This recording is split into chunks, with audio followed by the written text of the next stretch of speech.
Don't come on controversy with them other stuff. But listen to me. This first for all. Let me hear this. But listen to me. We recognize this. That the largest employer in this country besides the government who employs 20,000 people is Christie. They used to employ about 10,000 people. They laying them off left, right, and center today. But we know then that if there's 150,000 Bahamians employed, it means then that small business is responsible for the sheer large number of Bahamians. But we have not focused on them. We've always focused on giving the incentives to big business, which is not the correct approach. So we say this. We will have a Ministry of Entrepreneurship with a National Guarantee Fund to guarantee the loans of Bahamians who want to get themselves into business. This will help Bahamians to not only get into business, but have a sense of ownership in our economy. And this is what we are deprived of today. And not just a business where you open up a food store or a paint place. We want our young, creative men and women to come together and think of a creative product that can be marketed worldwide. But that's part of the problem. The first thing you have to change is the mentality. See, most Bahamians don't have that mindset. See, that mindset comes from the top. Chelly, we have a lot of guys right there in the streets. You don't go on the streets, eh? Don't mind this suit and tie and thing, you know. I from the streets. I just go on the streets and talk to brothers. Some stuff that I see brothers them come up with.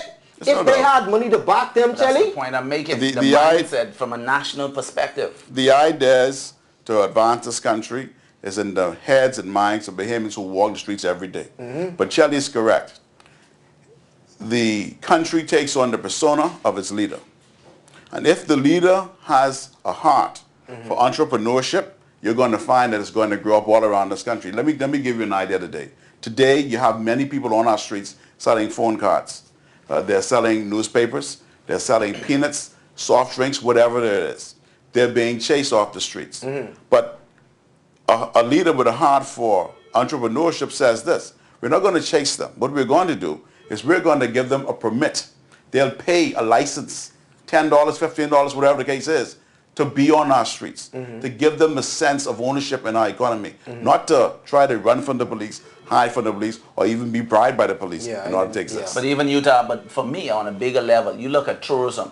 Instead of saying, okay, we're going to put an anchor project in every country and have a foreign developer, first of all, let's put some Bahamians in power to say, we own these hotels. Not only that, let's see how we could brand our hotels and put them around the world. You get the Sandals, you get the Breezes, all these people doing it. It's a mindset, it's a mindset. And that's why I say all the old guys, see, Prime Minister Pinland, they took us from slavery, if you want to call it that, a fishing village, to another level. And that's why, for me, the Brave and all these other people who studied under that, they didn't learn how to take it to another level. And that's why you need this new generation of Bahamians. And all them delegates who was a part of that, you have another chance to be a part of the new Bahamas. But you got to support Paul Morse. The policies of this country has not been designed for us to be successful. You look at banking. You could never go to a central bank and get a license to start a bank.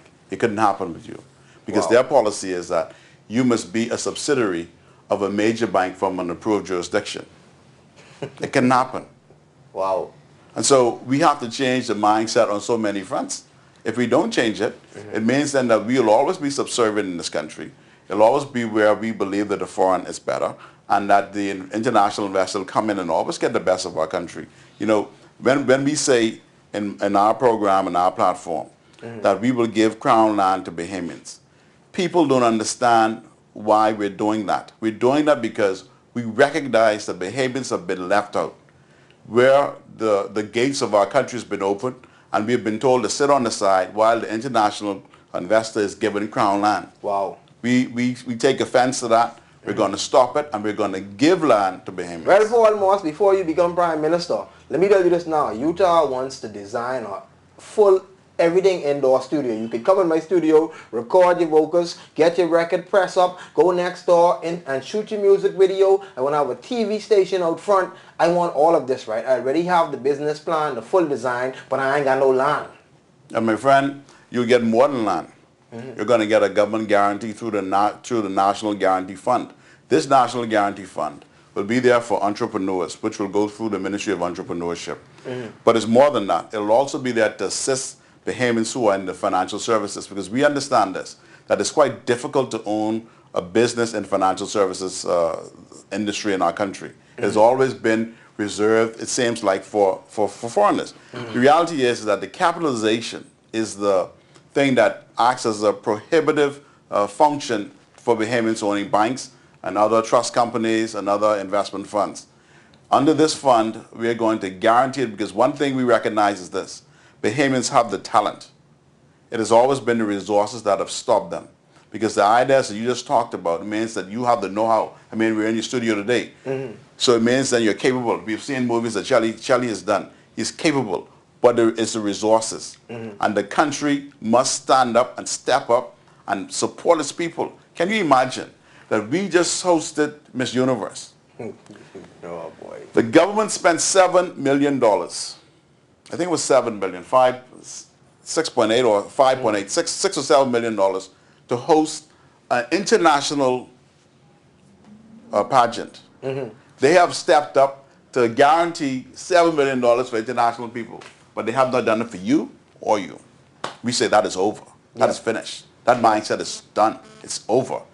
But if I could just say, man, see, and that's part of the problem. And that's why I say the old regime ain't awake. And that's why these young kids today, they appreciate it and they see it. And that's why so much people disgruntled. Years ago, we just used to go to the Olympics and just the dream was just to show up. Now, when we go there, we trying to win. You seeing Bulls in trouble in the next couple of years. Some Bahamian will beat them. I saying it voice. That's our mentality. So we need Bahamians who got that same winning mentality, another consumer mentality. That's what we need to be working with right now. And that's why the delegates need to be supporting Paul Moss. The Bahamian citizens need to be supporting Paul Moss. How do we get through to them though, Jelly? Because, you know, some of them, they come in by boat, they come in by plane, some of them walk in with cane. How do we get to them? Sometimes people just got to suffer enough and cry enough. Like I say, man, insanity is doing the same thing over and over. If you want a guy come and talk to you and say, oh, he's a good man, and do a song, be brave, and you don't even know the plan, and a song, and that's all it takes to win your vote, you was a fool. I saw a headline in the newspaper. How will you handle these attacks against you? I mean, how do you handle that? You step forward as the Moses of the Bahamas, and then I see you in the headline about some $1.1 million that you refuse to give back to clients or something like that. You don't have to talk about if it is a case. It is a case. It is a case. But see, the reason why good people stay away from politics is because of that kind of story that you would see in the paper where they try to smear you to make it look as though you're trying to do something that is totally unbecoming or illegal. That's why they stay away. And I stepped up to the plate to come here to be a candidate, knowing full well that they're going to come and say the most vicious things about you, that they will lie on you, that they will create things about you. But if I sit back and do nothing, then that is when evil flourishes. So I am here. I will take the abuse because I know that at the end of the day, once I am the leader, it means then that these things that have been prohibited for Bahamians to come forward in public life because they are afraid, they don't want to put their families through or subject them to this kind of vile. We're going to move away from that and allow Bahamians to see politics in its pure form. Politics where it's designed to move the country forward because we could do better. Where it's going to be about the people because that's what it should be about all the time. Not individuals who are trying to smear and trying to bring people down just because they feel threatened. We're going to move away from that. And I'm going to stick in the race. I don't care what they say, what they bring up, what they try to insinuate.